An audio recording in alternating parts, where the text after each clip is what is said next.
Hey, what is going on, guys? RvzStealth here, and in today's video we're going to be breaking down the best champions for every single role for patch 10.10.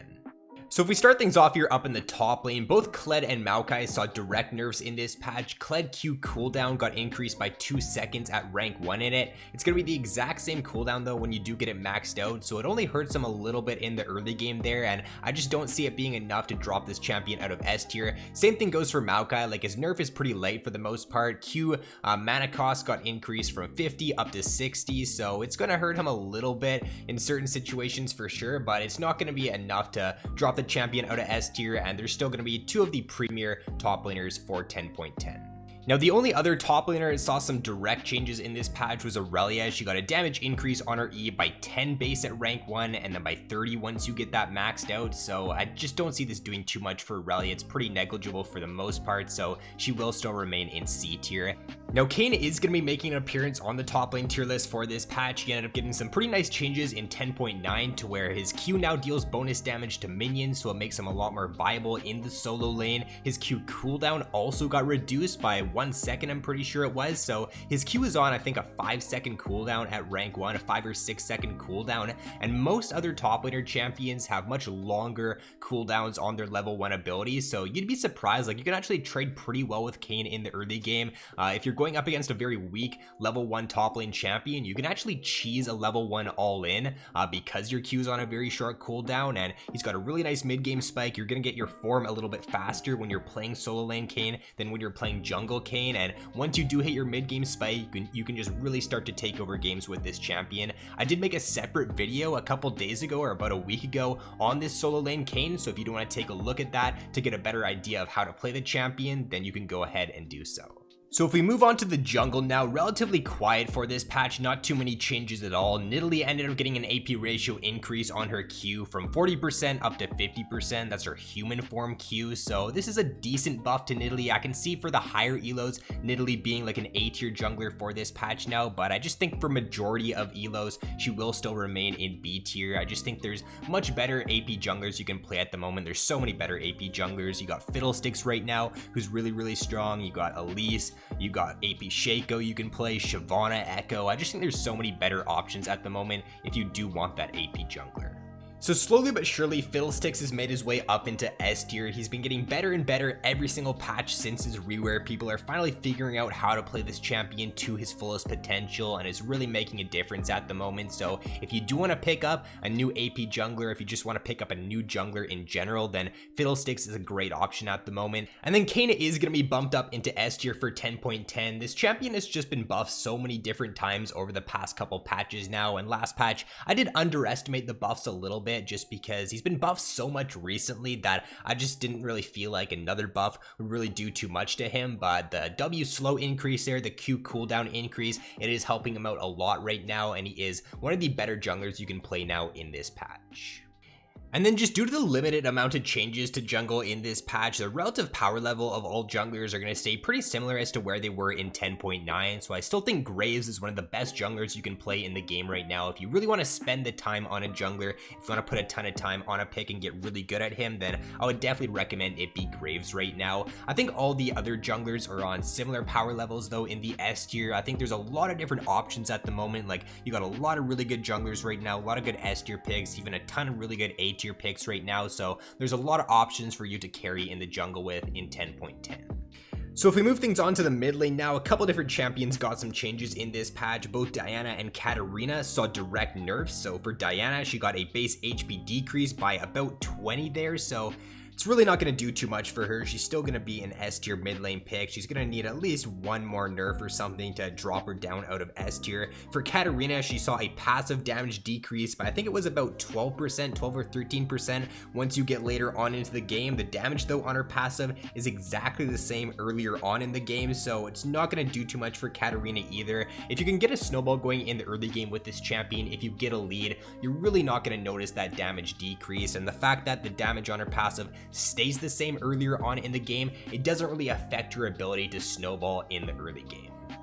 Now Annie saw a couple different direct buffs in this patch. Damage reduction on her E got increased by a little bit. Tibbers aura damage also got increased by a little bit in this patch. So if you are in the lower elos, or if you're just looking to swap over to mid lane, learn mid lane, or just learn the game in general, look to definitely pick up Annie. She's going to be much more worthwhile to pick up now in 10.10.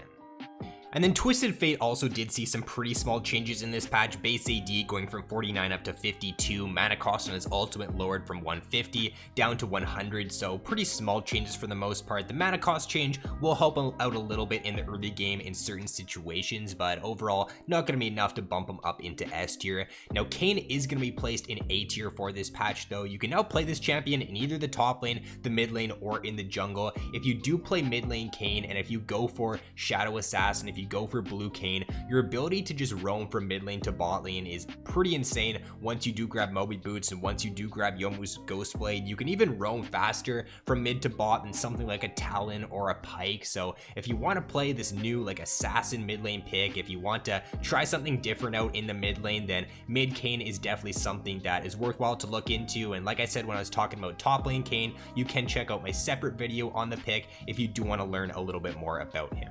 So moving on to AD carry now, Miss Fortune is finally getting nerfed here in 10.10. She's getting a nerf to her W movement speed, which isn't the biggest change in the world. I still think Miss Fortune does remain in S tier for this patch. It's not going to be enough to drop her down, but she is going to be on a much better power level, much similar power level to the other AD carries now in S tier. I think Miss Fortune was like a cut above these other AD carries, maybe even like S plus tier in previous patches, but now I think she's on a pretty similar level to picks right now, like the Ashe, the Draven, the Jhin, the Varus. So if you do want to play a strong AD carry at the moment, then there are a lot of other options now. You don't just have to spam MF if you are looking for free low. An AD carry to definitely keep an eye on here in 10.10 is the Sivir pick. She got a really nice buff to her E in this patch. The mana you get back from that got increased from 80 all the way up to 110, so an extra 30 mana back now from that ability, and that's just going to add up throughout the laning phase. If you get that off like 3 times throughout the laning phase, then that's just a free E that you wouldn't have gotten in previous patches. So really nice change here to Sivir, and it's just going to allow her to have a much stronger laning phase. Say you're going up against something like an Ashe or a Zyra and they're just like constantly using their poke abilities against you in lane, then you're just gonna have so much more mana to trade back against them and to just poke them out in the laning phase yourself. So very similar to other roles though in this patch, guys, just expect the AD carry meta to stay pretty much just to where it was in 10.9. So just keep an eye out for the Sivir pick. MF gets a little bit weaker, but whatever you were playing in last patch is pretty much going to be the same power level here in 10.10. So you can still continue to play whatever you were playing in last patch and still have some pretty good success with it. And then lastly here to round it out for support, Soraka is going to be moving from A tier up into S tier, so her Q got a nice buff in this patch. Base damage got increased by 10 at all ranks. W also got a buff to where the health refund when rejuvenated got increased from 60% at rank 1 up to 80%. So what this means is that you're going to stay even healthier now with Soraka in 10.10 while dealing more damage. So this pick is just going to be really, really good now. She's been buffed so many times over the past couple patches here. I don't really know why exactly she got buffed here in 10.10. I don't really feel like she's that one support that just needs buffs at the moment, but apparently Riot wants Soraka to be S tier, so that's where she's going to be now in 10.10.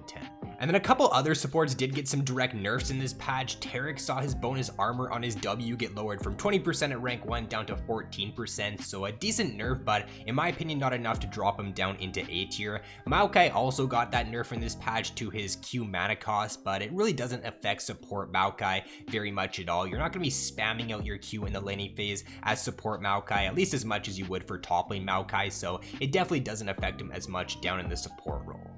So other than that though, pretty light patch overall, not too much else going on for the support role. Definitely keep an eye out for that Soraka pick, but other than that, the meta for support right now I think is really good. There's not really any support pick that is a cut above the rest. I think with both Bard and Nami getting nerfed in last patch, it puts them on a very, very similar level to the rest of those S tier supports. So there's just so many different options that you can play right now, have a lot of good success with, and you can just create a really nice champion pool for this role here in 10.10.